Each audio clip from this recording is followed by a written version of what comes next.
10वीं बोर्ड परीक्षा 2022 25 अप्रैल 2022 को जो आपके हिंदी का पेपर है उसका ये पेपर बोर्ड की ओर से जारी किया गया आपके सामने है। माध्यमिक शिक्षा बोर्ड राजस्थान अजमेर की ओर से जो हिंदी का पेपर है वो आपके सामने है।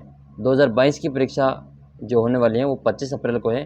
तो इसके जो महत्वपूर्ण प्रश्न है वो हम इस वीडियो में देखते हैं। तो पहला पार्ट जो भाग है उसमें आपको एक अपठित गद्यांश दिया हुआ होगा, उसमें से आपको 5 प्रश्नों के उत्तर देने होंगे। तो वीडियो को स्टॉप करके ये आप गद्यांश पढ़ सकते हैं। इसके प्रश्न उत्तर हम सबसे पहले देख लेते हैं। उपयुक्त गद्यांश का शीर्षक क्या है? तो ये जो गद्यांश है वो अनुशासन पर आधारित है। अनुशासन के महत्व के बारे में इस गद्यांश में बताया गया है। तो इसका जो उत्तर हो जाएगा वो होगा इसमें अनुशासन का महत्व। फिर दूसरा प्रश्न है कि अनुशासन कितने प्रकार का होता है?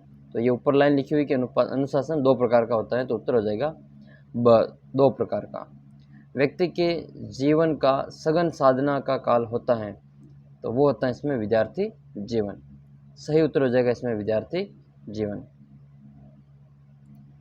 अगला प्रश्न है अनुशासन के प्रमाण है, तो वो हो जाएंगे इसमें सूर्य का नित्य प्रति एक ही दिशा में उगना, समुद्र में ज्वार भाटा आने पर भी मर्यादित रहना, पृथ्वी का सूर्य के चारों ओर चक्कर लगाना। तो इसका उत्तर हो जाएगा उपरोक्त सभी। तो द वाला उत्तर इसमें सही है।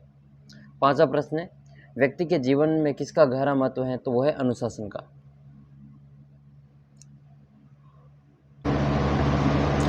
फिर वापस 5 प्रश्न आपके अपठित काव्यांश होगा, उसको पढ़ करके 5 प्रश्नों के उत्तर इसमें देने होंगे। तो काव्यांश ये आपके सामने है स्वाधीनता का, तो इसको आप देख लें और इसके प्रश्न उत्तर हम इसमें देख लेते हैं।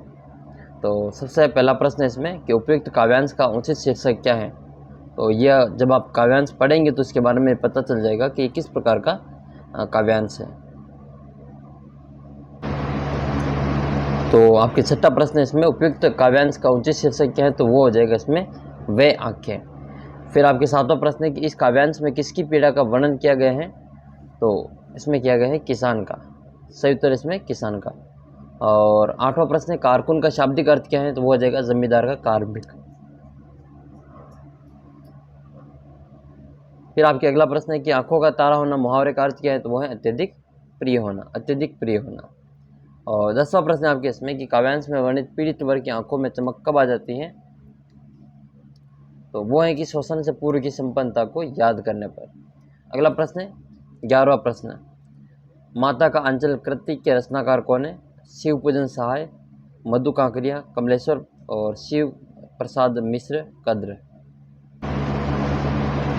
तो ये जो कृति है माता का अंचल वो शिव पूजन सहाय की है। सही उत्तर हो जाएगा शिव पूजन सहाय। फिर 12वां प्रश्न इसमें कि जार्ज पंचम की नाग कहानी का उद्देश्य क्या है? जार्ज पंचम की नाग कहानी का उद्देश्य क्या है?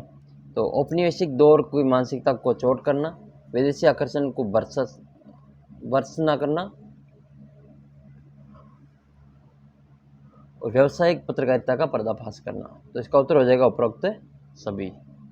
फिर नेक्स्ट क्वेश्चन जो आएगा वो आपके रिक्त स्थानों की पूर्ति वाला होगा और इसमें आपके व्याकरण के प्रश्न पूछे जाएंगे।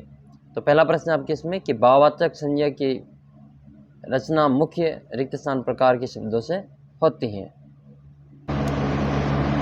तो यहाँ पे जो रिक्त स्थान होगा वो उसको हम कहेंगे भावबोधक शब्द, भावबोधक। ठीक है, भावबोधक लिख लेंगे तो भी इसका उत्तर सही हो जाएगा।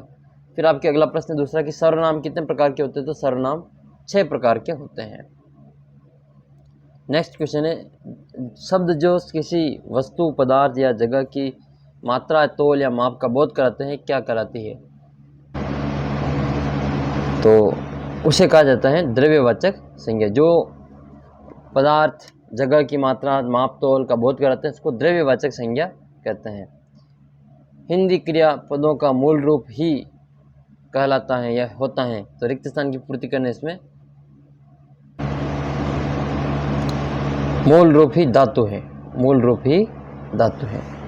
उपसर्ग शब्द के आरंभ में, शुरुआत में जुड़कर है जो शब्द का अर्थ बदल देते हैं। वे प्रत्यय जो धातुय क्रिया के अंत में लगकर नए शब्दों की रचना करते हैं उन्हें कृदंत प्रत्यय कहते हैं। फिर आपके तीसरा प्रश्न, इसमें 12 प्रश्न होंगे। तो अति लघुतात्मक पहला प्रश्न है कि संधि और समास में संयोग में क्या अंतर है? तो 2 या 2 से अधिक वर्ण का मिलने से पैदा हुए विकार को तो संधि कहते हैं और 2 वर्णों के मिलने से कोई विकार उत्पन्न न होता है तो उसको संयोग कहते हैं। अगला प्रश्न है कि समास शब्द की परिभाषा दीजिए। तो समास दो या दो से अधिक शब्दों के परस्पर मेल या योग को समास कहते हैं। जैसे विद्या का मंदिर तो विद्या मंदिर। अगला प्रश्न आपके इसमें कि तिल का ताड़ बनना मुहावरे का अर्थ है। ये प्रश्न फिक्स है, एक आपके मुहावरा पूछा जाएगा। तो तिल का ताड़ बनाना मुहावरे का अर्थ क्या है? तो वो हो जाएगा किसी बात को बड़ा चढ़ाकर कहना। अगला प्रश्न है आप भले तो जग भला लोकोक्ति का अर्थ क्या है? तो जो खुद अच्छा है उसके लिए सब कुछ अच्छे हैं। नेक्स्ट है 5वां प्रश्न, चश्मे वाले को लोग कैप्टन क्यों कहते थे? तो एक देशभक्त था और नेताजी सुभाष चंद्र बोस की जो मूर्ति पर सदैव चश्मे लगाता था, इसलिए लोग उसे चश्मे कैप्टन कहते थे। 6वां प्रश्न है कि एक कहानी यह भी रचना में मनु भंडारी के साथ साथ किसका व्यक्तित्व उभर कर आया है? तो मनु भंडारी के साथ साथ उसके पिता का व्यक्तित्व भी उभर कर सामने आया, जो क्रोधी, शक्की और अहम भाव स्वभाव के थे।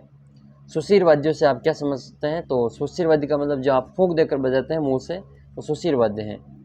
जैसे बांसुरी है, शहनाई है, वाक्या है, ये सभी जो सुशीरवाद्य यंत्र के उदाहरण हैं। 8वां प्रश्न है उद्धव के आधार पर उद्धव के व्यवहार की तुलना किससे की गई? तो उद्धव के व्यवहार की तुलना जल में रहने वाले कमल के पत्तों और जल में पड़ी हुई तेल की गगरी से की गई है। राम लक्ष्मण परशुराम संवाद रामचरितमानस के किस कांड से लिया गया है?